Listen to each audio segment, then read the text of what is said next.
ಬಹಳ ಖುಷಿ ನೋಡು. ಯಾಕಂದ್ರೆ ಇಲ್ಲಿ 304 ಜನ ಮಾನ ಕಳಿತ ಬಹಳ ಖುಷಿ ನೋಡು.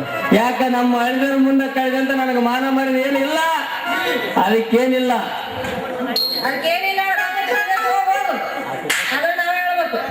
ತಿರುಪತಿ, ನಾನೀಗ ಒಂದ್ ಸ್ವಲ್ಪ ಸಾವುಕಾರ ಮನೆಗೆ ಬರ್ತನಪ್ಪ. ನಮ್ಮ ರತ್ತಿನ ಮತ್ತೆ ಎಲ್ಲಾನ ಜಂಪಿಗೆ ಪಂಪಿಗೆ ಸ್ಟಾಪ್ ಮಾಡ್ಬಿಡಪ್ಪ. ಕುಂಟಗಾಡಿ ಕುಲಿಗಾಡಿ ಹುಷಾರು, ಬರ್ತೀನಪ್ಪ ಬರ್ತೀನಿ. ಅದ್ರ ಕಾಳಿ ಬಿಟ್ಟು ಬಿಡು ಮಾಮ, ನಿನ್ನ ಮಾತಾನ ಯಾವತ್ತಾದ್ರೂ ಮೀರಿನ. ನಮ್ಮನೆ ಬುದ್ಧ ಇಲಿನಕ್ಕಲ್ಲ ನೋಡಿ ನೋಡು. ನೋಡು ಒಗ್ಗಟ್ಟೊಂಚಿ ಒಂದು ದೊಡ್ಡ ಬಿಟ್ಕೊಂಡು ನೀನು ಒಂದು ಉರಿತೀನಿ. ಒಳ್ಳೆ ಒಳ್ಳೆ ಹುಡುಗಿಯರ ಬೇಕು ನಿನಗೆ. ದೇವ್ರ ಅದು ಒಂದು ನಿನಗೆ ನಮ್ಮ ನೆತ್ತನ ಕೊಟ್ಟಿದ್ದ ಏನಿಲ್ಲ ಇರ್ತಿದ್ದಿಲ್ಲ ಮಗ. ಸ್ವಲ್ಪ ಯಾಕೆ ಅವಸರ ಮಾಡ್ತೆ, ಇಷ್ಟ ಯಾಕೆ ಅವಸರ ಮಾಡ್ತೆ? ಏನಂದ್ರೆ ನೀನು ರತ್ತಿ ಯಾಕೆ ಅವಸರ ಮಾಡ್ತಿ? ಅಯ್ಯೋ ಅಯ್ಯೋ ಅಯ್ಯೋ ಅಯ್ಯೋ ಅಯ್ಯೋ ನಿನ್ ಬಾಯ ಬಣ್ಣ ಹಾಕಿ ಅದು ನನಗೆ ಏನ್ ಗೊತ್ತಿಲ್ಲ ಮಾತಾಡ್ತಿ. ಇನ್ನೊಂದ್ಸಲ ನೀ ಏನಾರ ರತ್ತಿ ಅಂತ ನೋಡು, ನೆಟ್ಟಿಗಿರೋ ಕಾಲನ್ನ ಗರ್ರ ಗರ್ರ ಭಯ ಕೊಟ್ಬಿಡ್ತೀನಿ. ರತಿ, ನಿನ್ನ ಹೆಸರು ಬಹುವಚನ ಕರಿಬೇಕಂತ ನಾನು ಬಹಳ ಹುಡುಕ್ಯಾಡಿದೆ. ಕವಿತಾಳ ಗ್ರಂಥಾಲಕ್ಕೆ ಹೋದೆ, ಅಲ್ಲಿ ಪುಟ ತೆಗೆದು ನೋಡಿದೆ, ಅಲ್ಲಿ ಒಂದು ನಿನ್ನ ಹೆಸರು ಸೂಟ್ ಆಗಲ್ಲ. ನೀನ ಹೇಳು, ನಾ ನಿನಗೆ ಏನಂತ ಕರಿಬೇಕು? ಅದು ಕರೆಕ್ಟ್ ಆಗ್ಬೇಕು ಅಲ್ಲ. ಅಷ್ಟೆಲ್ಲ ಕರಿತೀನಿ ಅಂತ ಹೇಳ್ತಿಲ್ಲ, ನನ್ನ ಹತ್ರ ನಿಂದ ಏನಪ್ಪ ಕೆಲಸ? ನಂದಲ್ಲಿರೋದ ನೆನಪಕ್ಕ. ಇವತ್ತು ನಾಡು ನಿಮ್ಮಪ್ಪ ಬಿಟ್ಟೋಗ ಯಾವತ್ತೊಳಗ ಜನ ಆಮೇಲೆ ಈ ಒಂಟಿ ಜೀವಕ್ಕ ನಾನು ನನ್ನ ಜೋಡಿ. ನಾನು ನಿನ್ನನ್ನು ಮದುವೆ ಮಾಡ್ಕೋಬೇಕು, ನೀನು ನನ್ನ ಜೋಡಾಗ್ತೀನಿ. ನಿನ್ನವನು ಕೂಟು ಕೊಡಿ ಅಲ್ಲ, ನಿನ್ನಂತ ಕುಂಟರು ಮದುವೆ ಮಾಡ್ಕೊಳಕ್ ನಾನು ನಿನ್ನ ಕುರೋಪಿ ಅಂತ ಅನ್ಕೊಂಡಿದ್ದೇನು? ಅಲ್ಲ, ನನ್ನ ಮನಸ್ಸಿನಾಗ ಎಷ್ಟೆಷ್ಟು ಕನಸು ಕಟ್ಕೊಂಡೆ ನಾನು, ಗೊತ್ತೈತೆ ನಿನಗ?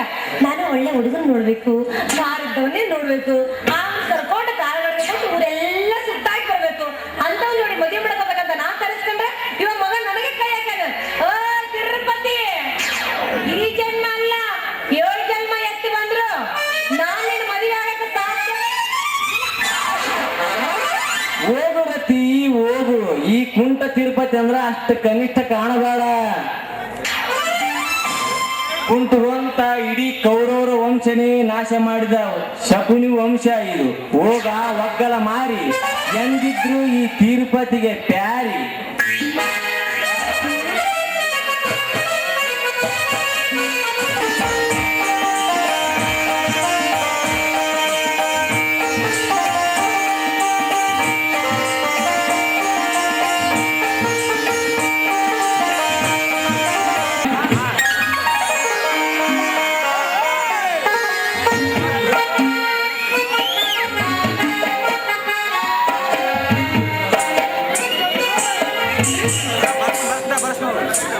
ಶ್ರುತಿ, ನಿನ್ನ ಬರುವಿಕೆಗೆ ಕಾದು ನನ್ನ ಕಣ್ಣುಗಳೆಲ್ಲ ಮಂದವಾಗುವುದು. ಯಾಕೆಂದು ಇಷ್ಟು ವಿಳಂಬ? ವಿಳಂಬವೇನಿಲ್ಲ. ಪಾಪ ನೀವು ಬಂದು ಬರೋದಾಗಿರ್ಬೇಕಲ್ವೇ? ನೋಡಿ, ನಿಮಗೊಂದು ಗುಡ್ ನ್ಯೂಸ್. ಅದೇನು ಬೇಗ ಶ್ರುತಿ? ಏನಿಲ್ಲ, ನನಗೆ ನಾನು ಪ್ರೀತಿಸಿದ ವ್ಯಕ್ತಿ ಜೊತೆಗೆ ಅವರು ಸುಂದರ ಮುಖವನ್ನು ತೋರಿಸ್ಬೇಕಂತ ಆಸೆ ಪಡ್ತಾ ಇದ್ದೀನಿ. ಅದಕ್ಕಾಗಿ ಇನ್ನು ನೀವು ಸಾಯಂಕಾಲ ನಮ್ಮ ಮನೆಗೆ ತಪ್ಪದೆ ಬರಬೇಕು. ಶ್ರುತಿ, ನಿಮ್ಮ ಅಣ್ಣನಿಗೆ ನಾನೇನು ಅಪರಿಚಿತನೇ? ತುಂಬಾ ಪರಿಚಿತ. ನಮ್ಮ ಅಣ್ಣ ಇರುವಾಗ ಅವರು ಸಾಕಷ್ಟು ಸಲ ನಮ್ಮ ಮನೆಗೆ ಬರ್ತಾ ಇದ್ರು. ಬರೀ ನನ್ನ ಹೆಸರು ಹೇಳಿದ್ರೆ ಸಾಕು, ಈ ರೂಪವೇ ಅವರ ಕಣ್ಣು ನಿಲ್ಲುತ್ತೆ. ಇರಬಹುದು, ಆದ್ರೆ ಆ ಸಂತೋಷ ಆವೇಶದಲ್ಲಿ ನಿಮ್ಮನ್ನು ಅವರಿಗೆ ಏನು ಮಾಡತಾನೆ? ಹಾಗೆ ಬೇಡವಾಗಿದ್ದರೆ ಸಿಟ್ಟಿನ ಬರದಲ್ಲಿ ಆಗುವ ಅನಾಹುತಗಳಾದ್ರೂ ತಪ್ಪಿಸ್ಕೊಳ್ಬಹುದು ತಾನೆ? ಹಾಗೇನಿಲ್ಲ. ನನಗೆ ನಾನಂದ್ರೆ ಪಂಚಪ್ರಾಣ. ಅವ್ರು ನಿಮ್ಮನ್ನು ಏನು ಮಾಡಿದ್ರ ನನ್ನ ಇಷ್ಟವೇ ಅವರಿಷ್ಟ. ಶ್ರುತಿ, ನಿಮ್ಮಣ್ಣ ವಿಚಾರದಲ್ಲಿ ನಾನು ಯಾವುದೊಂದು ಸಲವಾಗಿ ನಂಬಲಾರೆ. ಶ್ರೀಮಂತಿಗೆ ಅಮಲೆಯಲ್ಲಿ ಮುಳುಗಿ ನಿಮ್ಮಣ್ಣ ತಿರಸ್ಕಾರ ಭಾವದಿಂದ ನನ್ನನ್ನು ಅವಮಾನ ಮಾಡೋ ಸಂಭವ ಉಂಟು. ಅದಕ್ಕಾಗಿ ನೀನು ನಮ್ಮ ವಿಷಯ ತಿಳಿಸು. ಒಪ್ಪಿದರೆ ಸಂತೋಷ, ಇಲ್ಲವಾದರೆ ಇಲ್ಲವಾದ್ರೆ ನಾವಿಬ್ಬರು ಆಗಲೇ ಜೀವನದಲ್ಲಿ ಆಸೆ ಅವಕಾಶವನ್ನು ಕಟ್ಟಿಕೊಂಡಿದ್ದೀವಿ. ನಮ್ಮಿಬ್ಬರು ಮದುವೆಯ ಅಂತರಾತ್ಮದಲ್ಲಿ ಎಂದೂ ಮುಗಿದು ಹೋಗಿದೆ. ಇನ್ನು ಬಹಿರಂಗದಲ್ಲಿ ಆಗಬೇಕು. ಅದರ ಅವಶ್ಯಕತೆ ನನಗಿಲ್ಲ. ಆ ದೇವರೇ ಅಡ್ಡ ಬಂದು ನಮ್ಮಿಬ್ಬರನ್ನು ದೂರಪಡಿಸಲು ಎಂದಿಗೂ ಸಾಧ್ಯವಿಲ್ಲ. ನಿಜ ಸುದ್ದಿ, ನಿಜ. ನಮ್ಮ ಅಮರ ಪ್ರೇಮಕ್ಕೆ ಸದಾ ಕಾಲ ಇರೋದು ನಮ್ಮ ಅತ್ತಿಗೆ ಚಿರಸ್ವಾದ. ಶ್ರುತಿ, ನಮ್ಮ ಈ ಸಂಗಮದಿಂದ ಆ ತಾಯಿಗಾದ ಆನಂದ ಸಂತೋಷ ಅಳಿದ ಮಾಡಲಾಗದು. ಎತ್ತ ತಾಯಿಗಿಂತಲೂ ಹೆಚ್ಚಾಗಿ ನೋಡಿಕೊಳ್ಳುವ ಆ ಮಾತೆ ಮಾತೆಯ ಋಣವನ್ನು ಯಾವ ರೂಪದಲ್ಲಿ ತೀರಿಸಬೇಕು ತಿಳಿಯಬೇಕು ಶ್ರುತಿ. ಹೌದು, ಆ ಮಾತು ಸನ್ನಿಧಾನವೇ ನಮಗೆ ಸ್ವರ್ಗ ತಾಣ. ಅವಳಿಗೆ ಎಷ್ಟೇ ಕೋಟಿ ಕಷ್ಟ ಇದ್ರೂ ಕೂಡ ಅವನ್ನೆಲ್ಲ ಬದಿಗಿಟ್ಟು ನಮ್ಮಲ್ಲಿ ನಗುನಗುತ್ತ ಜೀವನ ನಡೆಸಿದಳೆ. ಆ ಮಾತೆಯನ್ನು ಎಷ್ಟು ಹೊಗಳಿದ್ರು ಸಾಲದಲ್ವೇ? ಆ ಮಾತೆ ನೋಡಿ ಎಲ್ಲರೂ ಕಲಿಬೇಕಾಗಿದೆ. ಶ್ರುತಿ, ಅವರ ಶುಭ್ರವಾದ ಪ್ರಕಾಶ ನಮ್ಮ ಬಾಳಪತೆಗೆ ದಾರಿದೀಪವಾಗಿದೆ. ಆ ದಿವ್ಯ ಬೆಳಕಿನಲ್ಲಿ ಸಾಗು ನಮ್ಮ ಜೀವನ ಪಯಣ ಸವಿಸವಿಯಾದ ಹಾಲು ಜೇನಿನ ಮಿಶ್ರಣ. ನಿಮ್ಮ ಪ್ರಕಾರವೇ ನನ್ನ ಮನಸ್ಸಾಗುತ್ತಿದೆ. ನೀನಿರದೆ ಒಂದು ನಿಮಿಷ ಉಸಿರಿಸಲು ಈ ಪ್ರಾಣ. ನಮ್ಮಿಬ್ಬರ ಮದುವೆಯನ್ನು ಕಂಡು ಈ ವರ ಅರಿಯುತ್ತಿದ್ದೇವೆ. ತಾನಿತ್ತು ಕೇಳ್ತಿದೆ, ನೀನು ನಮಗೊಂದು ಹಿಂಪುಗಾನ. ಹೌದು, ಯಾವುದು ಕವನ ಬರೆದಿದೆ ಅಂತ ಹೇಳಿದ್ರಲ್ಲ, ಯಾವುದು? ಏಕೆ? ಅದಕ್ಕೆ ನೀ ಜೋಡಿಸುವ ಸ್ವರತಾಣ. ಪ್ರಯತ್ನಿಸಿವೆ. ಹಾಗಾದರೆ ಹಾಡೊಂದು ರಾಗಲಾಪನ.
ಅಲ್ಲೇ ತಲುಪಿದರೆ ನನಗೇನು ತೊಂದರೆ ಆಗ್ತಿರಲಿಲ್ಲ.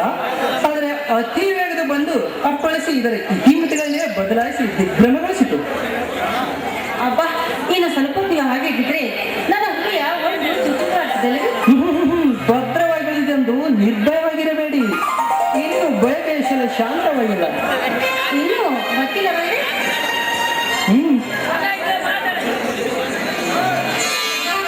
ಉಳಿ ಬಿಸಿಲಿಂದ ಆ ಪ್ರಕಾಶ ಎಂದು ನಿಮಗೆ ಸ್ವಾಗತ ಬಯಸ್ತಿದೆ. ಶ್ರುತಿ, ಇದೆಷ್ಟು ಅರ್ಥಪೂರ್ಣವಾಗಿದೆ ಈ ನಿನ್ನ ಮಾತು. ನಾನು ಮರೆತ ಒಂದು ಅತಿ ಮುಖ್ಯವಾದ ವಿಷಯನ್ನೇ ನೆನಪಿತ್ತು. ಅದೇನು ಹೇಳಿ? ಅದನ್ನು ನಮ್ಮ ಪ್ರೀತಿ ಪ್ರಾಣ ಎಂಬ ಹಂತದಲ್ಲೇ ನಿನ್ನ ಮುಂದೆ ಮುಗಿಸಬೇಕಾಗಿತ್ತು. ಆದರೆ ಅದಕ್ಕೆ ಸರಿಯಾದ ಅವಕಾಶ ಸಿಗದೆ ಇದು ಕಾರಣವಾಯಿತು. ನೋಡ್ಸುತ್ತಿ, ಅದನ್ನು ಎಂದು ನಿನಗೆ ಹೇಳದೆ ವಿಧಿ ಇಲ್ಲ. ನೋಡ್ಸುತ್ತಿ, ನಿನ್ನ ಮನದ ಮಧುರ ಕಾಮನೆಗಳು, ಉಡುಗೆ ತೊಡಿಗಳ ಅಪೇಕ್ಷೆ, ರಾಗ ರುಚಿಗಳ ಆಕಾಂಕ್ಷೆ ದುರ್ವಿಂದ ಒಂದು ವೇಳೆ ಅಪೂರ್ಣವಾದರೆ ಆಗ ನೀನು ಸಂಗೀತ ಏನ್ ಹೇಳ್ತಾ ಇದ್ರಿ ನೀವು? ಈ ನೆನಪಿನಿಂದ ಮಾತನ್ನು ಉಳಿಯಬೇಡಿ.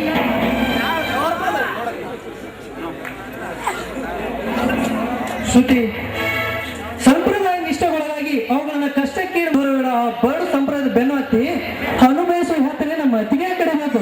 ಅದಕ್ಕಾಗಿ ಒಂದು ವೇಳೆ ನಾನೇದ್ರು ದಯವಿಟ್ಟು ಹೇಳ್ತಾ ಇದ್ದೀನಿ, ಮುಂದೆ ಹೇಳಬೇಡಿ. ನಿಮ್ಮ ಬಾಯಿಗೆ ಇಂಥ ಅಕ್ಷರ ಶಬ್ದ ಬರುತ್ತದೆ. ಹುಚ್ಚಿ, ಶುಭ ಅಶುಭ ನಮ್ಮ ನಾಲಿಗೆ ಮೇಲೆ ಬರೆದಿಲ್ಲ. ಯಾವುದೋ ಒಂದು ಕೆಟ್ಟಗಳಿಗಾಗಿ ತನ್ನೆಲ್ಲ ಆಸೆ ಆಕಾಂಕ್ಷೆಗಳನ್ನು ನಾನೇದ್ರೆ ಏನ್ ಮಾಡ್ಲಿ? ನೋಡಿ, ಈ ರೀತಿ ವಿನಾಕಾರಣವಾಗಿ ಮಾತಾಡಿಸಿ ನನ್ನ ಮನಸ್ಸಿಗೆ ನೋವನ್ನು ಉಂಟು ಮಾಡ್ತಾರೆ. ನಿಮ್ಮಿಂದಲೇ ನನ್ನ ಬದುಕು ಅಂತಿರು. ಒಂದೇ ಬದುಕಿ ಬಾಳ ಹೋಗೋದು ಉಳಿದರೆ ಹಾಗೆ ನೀನು ಪ್ರಾಯ ಪೂರ್ಣದಲ್ಲಿದ್ದರೆ ಮಾತ್ರ ನನ್ನ ಶಾಂತಿಗಾಗಿ ನೀನು ಪುನಃ ಮುತ್ತೈದೆಯಾಗಬೇಕು. ನೋಡಿ, ಈ ಸರಸವಾದ ಆಟದಲ್ಲಿ ನೀವು ಈ ರೀತಿ ಮಾತಾಡಿ ನನ್ನ ಮನಸ್ಸಿಗೆ ನೋವನ್ನುಂಟು ಮಾಡಬೇಡಿ. ನಿಮ್ಮ ಕಾಲಿಗೆ ಬಿಡಿಕೊಳ್ತೀನಿ ಈ ನಮ್ಮಿಂದ ಮಾತನಾಡಿ.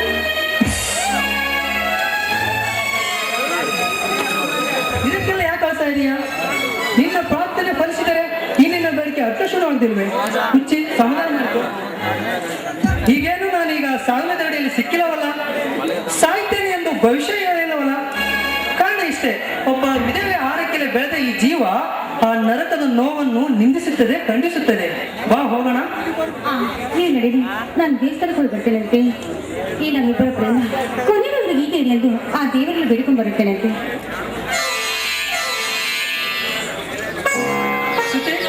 ಒಂದು ನಿಜ ಅಲ್ಲ, ಒಂದು ಕ್ಷಣನೂ ನಿನ್ನನ್ನು ಬಿಟ್ಟಿರಕ್ ಆಗ್ತಾನೇ ಇಲ್ಲ.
ಕೃತಜ್ಞತಾ ಮನೋಭಾವಕ್ಕೆ ಬಲಿಯಾದ 3 ಜನ ಸ್ನೇಹಿತರಲ್ಲಿ ಮತ್ತೆ ಚೇತರಿಸಿಕೊಂಡ ಏಕೈಕ ಮಿತ್ರ ಈ ದೇವರಾಜ್.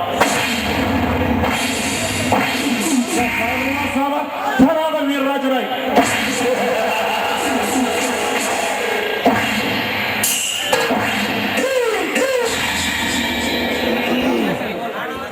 ಶತ್ರುಘ್ನ, ನಿನ್ನ ಕೇವಲ ದೈಹಿಕ ಸುಖಕ್ಕಾಗಿ ಬಲಾತ್ಕಾರದ ಕೃತ್ಯದಿಂದ ಯಾವ ಸುಖವನ್ನು ಪಡೆಯಲೇ ನನ್ನ ತಂಗಿಯನ್ನು ದುರಂತಕ್ಕೀಡು ಮಾಡಿದೆ.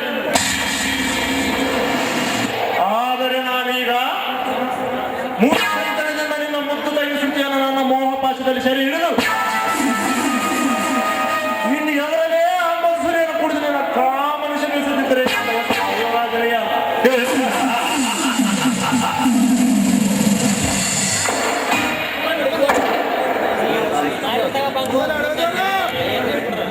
ಈಗ ತಾನೇ ಪ್ರಾಯ ಪ್ರಾಪ್ತವಾದ ಪುತ್ಥಳಿ ನಾಳೆಯಿಂದ ನನ್ನ ದಿನದ ಹರಗಿ ಹಿಂದೆ ಕಡಿಮೆ ಸುತ್ತಿ ಸಂಕೇತರ ಪ್ರೇಮನರಾಗಿ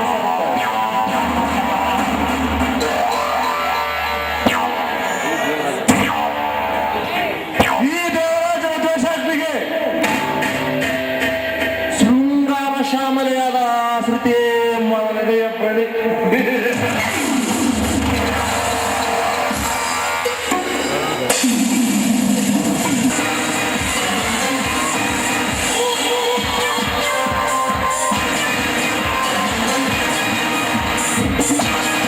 ತಿರುಪತಿ.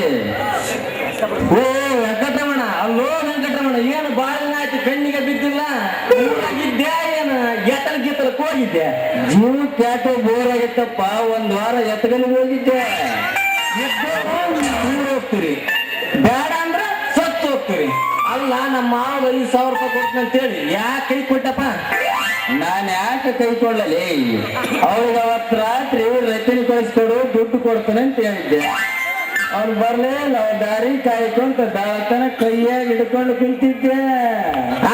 ಏನಿದೆ ದುಡ್ಡಲ್ಲಿ ದುಡ್ಡು ಯಾಕೆ ಸುಳ್ಳು ಕೂಡಿ? ಅಲ್ಲ ನಮ್ಮ ಮಾವ ಬಾಗಿಲು ಬಂದು ಬಡದು ಸಾಕಾಗ್ಬಿಟ್ಟಿ ವಾಪಸ್ ಬಂದ. ಕರೆವೇಳ ನೀನ್ ಯಾಕೆ ತೆಗಿಲ್ಲ? ಹಿಂದೇನು ಕೂಳ್ಕೊಳ್ಳ ಬೇಡಬೇಕಿದ್ದೇನ? ನಾ ರಚನೆ ಕಳಿಸಂತ ಅವ್ನ ಯಾಕೆ ಬರ್ಬೇಕಪ್ಪ? ರಚನೆ ಕಳಿಸಿದ್ರೆ ಪಾಸ್ಕನ್ ತಿನ್ನೋಗ್ಬಿಡ್ತದ. ಮತ್ತೆ ತಯಾರಾಗಿದ್ದೆ ನಾನಾ ಬೇಡ ಅಂತ ಬಿಡಿಸಿದೆ. ಯಾಕ ಬೇಡಂತ ಲಟ್ಟ ಸುಳ್ಳ ನಮ್ಮ ಮಾವದನ ಅವ್ನ ಕೈ ಕೊಡಕ್ ನಿನಗೆ ಮನಸ್ಸಿಲ್ಲ? ಚೇ ಏನಿಲ್ಲ ಲೇ ತಿರುಪತಿ. ರಚನೆ ನನಗೆ ಹೇಳಿದ್ಲು, ನೀನ್ ಏನಾರ ಕೊಡ್ಬೇಕಂದ್ರ ನಮ್ಮ ಅಪ್ಪನ ಕೈ ಮಾತ್ರ ಕೊಡ್ಬೇಡ, ನನ್ನ ಕೈಯ ಕೊಡಂತ ಹೇಳಿದ್ಲು. ಅದಕ್ಕ ನಾವು ಕೈಯಾಗ ಕೊಡು ಯಾಕಂದಿ ಊರು ಮಂದಿ ಕೊಟ್ಟು ಸಣ್ಣಾಗಿದ್ದೀನಿ. ಕೊಡ್ತೀವಿ, ಒಂದ್ ಸ್ವಲ್ಪ ಕಣ್ಣುಗಳಿಗೆ ಕೊಡಪ್ಪ ಮರಯ. ಕೊಟ್ಟು ಕಳ್ಳರ ಕೊಡೋದು ನೋಡು ಮರಯ. ಕಳೆಯವ ಅದು ಒಬ್ಬರಿಗಾರ ಆಗ್ಬೇಕು. ಆ ಕಡೆ ನಾನಾರ ತಿಂದದ್ದಲ್ಲ, ಈ ಕಡೆ ನೀನಾರ ತಿಂದದ್ದಲ್ಲ. ಇಷ್ಟು ಮಂದಿ ಕುಂತಾರಲ್ಲ, ಇವ್ರು ಪಾಲಾಗ್ಬಾರ ಅನ್ನೋದೇ ನಮ್ಮ ಮಾವನ ಆಸೆ. ಹೌದಲ್ಲ ತಿರುಪತಿ? ನಿನ್ನ ಮಾತು ಹಳ್ಳಂದ್ರ ಯಾವಾಗ ಹುಲ್ಲಿನ ಹಗ್ಗ ತಗೊಂಡು ಇಲ್ಲಿ ನಮ್ಮ ಹೊಟ್ಟೆಯೊಳಗ ಟೊಂಕಲ ಗಿಡ ಜಾಸ್ತಿದವ ಅದು ಕುರ್ಲಕ್ಕೆ ಸತ್ತವರ ಬಾಯಪ್ಪ. ನಿಮ್ಮ ಮಾವನ ಮನಸ್ಸಿನಾಗ ನಿನಗೆ ಹೆಂಗ್ ಗೊತ್ತಾಯ್ತಪ್ಪ? ಹೆಂಗಣ್ಣ ಈ ಗೋವಿಂದನ ನೀನೇನಂತಿದ್ದಿ? ಬರೇ ನನ್ನ ಮೈದ್ನಾಗ ಸುಳ್ಳು ಅಷ್ಟಲ್ಲ, ನಿನ್ನ ಮೈದ್ನಾಗ ಏನಂತ ಸುಳ್ಳು ಹೇಳ್ತಾನೆ ಕೇಳು. ಹೌದೇನೋ ತಿರುಪತಿ? ಎಲ್ಲ ನಮ್ಮ ಮಾವನ ಆಶೀರ್ವಾದಪ್ಪ ವೆಂಕಣ್ಣ. ಹೇಳೋದು ಕರವಾಗ್ತವ, ಇಲ್ದಿದ್ರ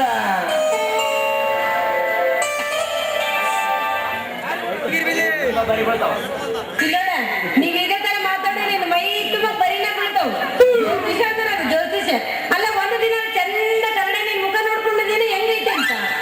ಏ ಗತಿ ಅಲ್ಲ, ಈ ತಿರುಪತಿ ಕಂಡಿಷ್ಟಾಗಿ ನಿನಗೂ ಕೋಪ. ಅವನು ಏನು ಮಾಡ್ಯಾನ ಪಾಪ? ಎಷ್ಟು ಚಂದ ಐತೆ ನೋಡು ಅವನು ರೂಪ. ಸರಿ, ಅವ್ನ ರೂಪ ಏನೈತಂತ ನಾ ಹೇಳ್ತೀನಿ. ಅಲ್ಲೋಡು ಯಪ್ಪ ಸಾಂಗುಂದ ನನಗಿಂತ ಶಾಪ. ನಡಿವಾಗ ನೋಡು ಏ ರತಿ, ನೀನೇನು ಮಹಾರೂಪವತಿ. ನಿನಗಿಂತ ಎಷ್ಟು ಪಾಲ ಬೇಸು ನಮ್ಮೂರ್ ಜಾಗಗಳು ಕೋತಿ. ಜಾತಿ ಮರ್ಯಾದೆ ಐತಿ ನಂದೇನು ಕೋಳಿ ಕಾಲ ಅಂತ ಕೇಳಿ ಜನ ಅದ್ಯಾಂಗ ಬಿಡ್ತೀನಿ ನಾನ್ ನೋಡೇ ಬಿಡ್ತೀನಿ ಬಾ